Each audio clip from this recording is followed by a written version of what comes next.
ஓர் பயிர் சாகுபடி முறையிலேருந்து மல்டி கிராப்பிங்க்கு வரணும். அப்போ நான் என்னென்ன மாதிரியான சாகுபடி முறைக்கு போகலாம், ரொம்ப மெயின்டெனன்ஸ் கம்மியாக இருக்கணும். எந்த ஓர் பயிர் சாகுபடி முறையிலேருந்து முற்று முழுதாக வெளியில் அடுக்குமுறை சாகுபடிக்கு என்னைக்கு நீங்கள் வரீங்களோ அன்னைக்கு ஒரு அக்ரிகல்ச்சர் ஒரு நிறைவடைந்த பொருளாதாரத்தை நோக்கி நகரும். முடிந்த அளவுக்கு பார்த்தீங்கன்னா நீர் மேலாண்மையும் கலை மேலாண்மையும் இல்லாத ஒரு பயிர் வேணும். அப்போது எனக்கு பூச்சி வரக்கூடாது, எனக்கு நோய் வரக்கூடாது.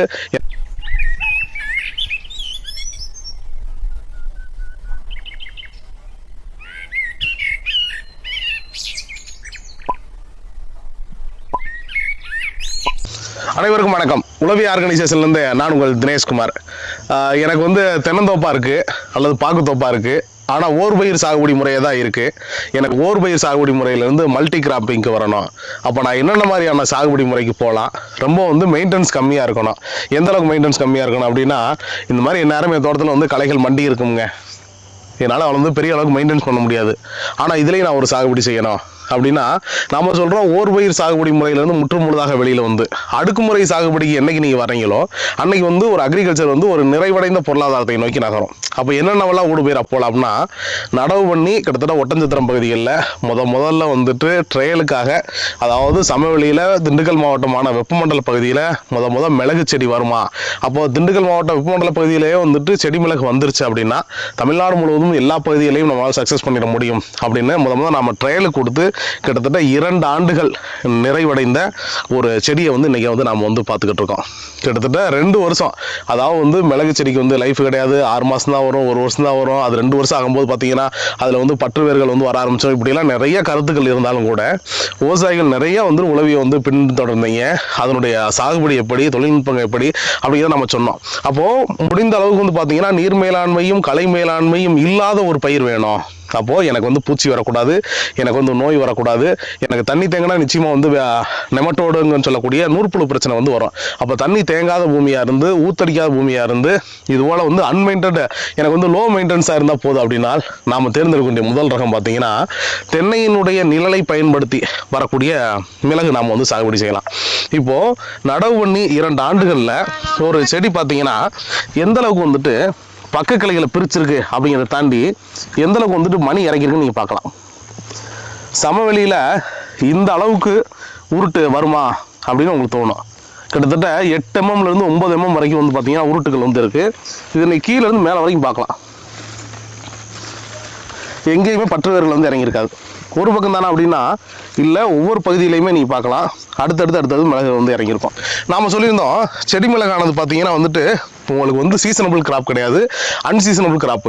அப்போ சீசனுக்கு அன்சீசனுக்கு என்ன வித்தியாசம் அப்படின்னு சொன்னீங்கன்னா, கொடிமிளகு சீசனபிள் கிராப். அப்போது ஆண்டொன்றுக்கு கிட்டத்தட்ட 4 மாதங்கள் அறுவடை தரக்கூடியது. அப்போது அதுக்கு மெயின்டெனன்ஸ் பார்த்தீங்கன்னா உங்களுக்கு அறுவடை காலங்களில் பார்த்தீங்கன்னா மேலே ஏறி பறிக்கணும். அப்போ அந்த மேலே ஏறி பறிக்கும்போது பார்த்தீங்கன்னா லேபர் காஸ்ட் உங்களுக்கு ஜாஸ்தியாக இருக்கும். அது மிளகை நீங்கள் முழுசாக பழுத்த பின்னாடி தான் அறுவடை பண்ணணும்னா முடியாது. லேசாக ஏதாவது ஒரு இடத்துல இளம் மஞ்சள் கலரில் வந்தாலே நம்ம அறுவடை எடுக்கலாம். அதே போல் சைஸில் இருக்கக்கூடிய அத்தனை கொத்துக்களையுமே நம்ம அறுவடை எடுக்கலாம். கிட்டத்தட்ட இந்த ஒரு செடிகளில் மட்டும் பார்த்தீங்கன்னா கிட்டத்தட்ட குறைந்தது ஒரு 600லேருந்து 700 பூக்களுக்கும் பிரிகளுக்கும் மேலே இருக்கும். நாம் சொல்கிறோம் ஒரு மிளகு ஒரு ஏக்கருக்கு கிட்டத்தட்ட 500 செடி மிளகு ஊடுபயிராக நம்ம சாகுபடி செய்யலாம்.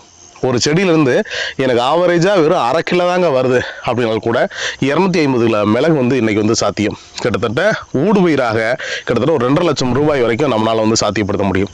அப்போது மெயின் கிராப்பான தென்னையிலேருந்து எனக்கு ஆண்டொன்றுக்கு 70 மரங்கள்லேருந்து 1 லட்ச ரூபா எனக்கு நிகர லாபம் வருதுன்னா அதை விட 1 மடங்கு ஜாஸ்தியாக ஊடுபயிராக உங்களுக்கு 2 லட்ச ரூபா வருமானம் வரும். அப்போது நம்ம என்ன சொல்கிறோம், இது போல் மல்டி கிராப்பிங்கு நீங்கள் வரும்போது என்னன்னா உங்களுக்கு பச்சை புழு பருவநிலை மாற்றத்தில் எல்லா செடிகளையும் பார்த்தீங்கன்னா பச்சை புழு வரும். அது ஈவன் மகோகனியில் கூட வரும், டிம்பர்ஸில் கூட வரும், தேக்கில் கூட வரும், வெள்ளை வரும். அதே மாதிரி கள்ளிப்பூச்சி சொல்லக்கூடிய மாவு பூச்சி வரும். ஆனால் மிளகுல எந்த விதமான பூச்சியுமே வராது.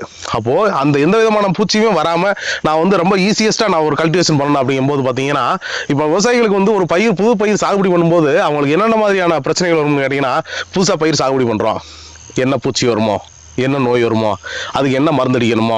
இப்போ கத்திரிக்காய்னா வாரம் ஒரு முறை மருந்து அடித்தாலே ஒழிய இன்னைக்கு கத்திரிக்காய் வராது அப்படிங்கிற கட்டத்துக்கு வந்துட்டோம். அதே மாதிரி தான் தக்காளி, மிளகாய், அவரை, தெவரை, உளுந்து எல்லாத்துக்குமே மருந்து அடித்தா தான் வரும்ட்டு வந்துட்டோம். ஈவன் தென்னைக்கே பார்த்தீங்கன்னா நம்ம வெள்ளை தாக்குதல் வருது, உடனே அதை கண்ட்ரோல் பண்ணணும். இல்லைனா பச்சையத்தை அறுவடை பண்ண முடியாது, சூரிய ஒளி மரம் அறுவடை பண்ண முடியாது. அப்போ மகசூல் குறையும். அப்போ எல்லா செடிகளையுமே பார்த்தீங்கன்னா பூச்சினால இவ்வளோ பிரச்சனை இருக்கும்போது மிளகை பொறுத்தளவுக்கு இலை முதல் கொண்டு காரம் அடிக்கிறதுனால 90 விழுக்காடு மற்ற செடிகளோட கம்பேர் பண்ணும்போது பூச்சி தாக்குதல்ங்கிறது இருக்காது. அப்போது எனக்கு மெயின்டெனன்ஸ்ங்கிறது பார்த்தீங்கன்னா ரொம்ப ஈஸியாக இருக்கும்.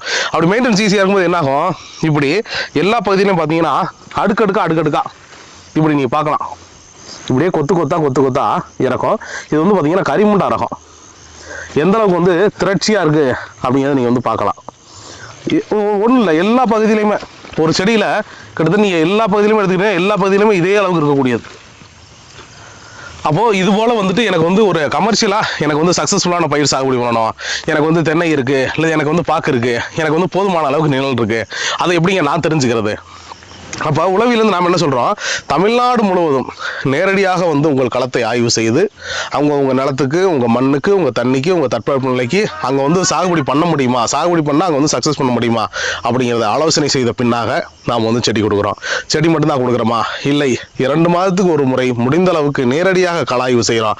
2 மாதத்துக்கு இடையில ஏதாவது ஒன்று ஆகுதுங்க, நீங்கள் ஒரு ஃபோன் பண்ணி ஒரு ஃபோட்டோ அனுப்பிச்சிங்கன்னா உடனே நாம் ரெஸ்பான்ஸ் பண்ணுறோம். முடிந்த அளவுக்கு வந்து ஒரு சக்ஸஸ்ஃபுல் ஃபார்மிங்கை வந்து, அதாவது வந்து புதிய சாகுபடி தொழில்நுட்பங்கிறது என்ன, அதாவது மிளகுனாலே வந்து ஹில்ஸில் தான் வரும் அப்படிங்கிறத உடைத்தறிந்து இன்னைக்கு சமவெளியிலையும் செடி மிளகு வந்து வரும். ஒரே ஒரு செடி மிளகு இருந்தால் போதும், ஒரு வீட்டு தேவையை ஓராண்டுக்கு முழுமையாக பூர்த்தி செய்யக்கூடியது பார்த்தீங்கன்னா செடி மிளகு. கிட்டத்தட்ட 500 மிளகு செடி ஒரு ஏக்கர் வைக்கும்போது கிட்டத்தட்ட 500 குடும்பங்களினுடைய மிளகு தேவையை தனி ஒரு ஆள் வந்து நீங்கள் வந்து பூர்த்தி செய்ய முடியும். இதுபோல் வந்து ஒரு சக்ஸஸ்ஃபுல் பெப்பர் ஃபார்மிங் பண்ணணும்னு நினைக்கிற விவசாயிகள், எனக்கு வீரியரக நாட்டுகள் வேணுங்கிற விவசாயிகள், தமிழ்நாடு முழுவதும் இலவசமாக டெலிவரி கொடுத்து ஓராண்டுக்கு இலவசமாக ஆலோசனை கொடுத்து, நாம் கொடுக்குற செடியில் ஏதாவது பாடுவாசி ஆகிட்டா கூட இலவசமாக செடிகள் கொடுத்து நாம் வந்து ஃபீல்டு டெவலப் பண்ணி கொடுத்துட்டு இருக்கோம். இதுபோல் வீரியரக நாட்டுகள் வேணுங்கிற விவசாயிகள் நிச்சயமாக உளவியை தொடர்பு கொள்ளுங்கள். உளவி என்றும் உங்களோடு பயணிக்கும். நன்றி, வணக்கம்.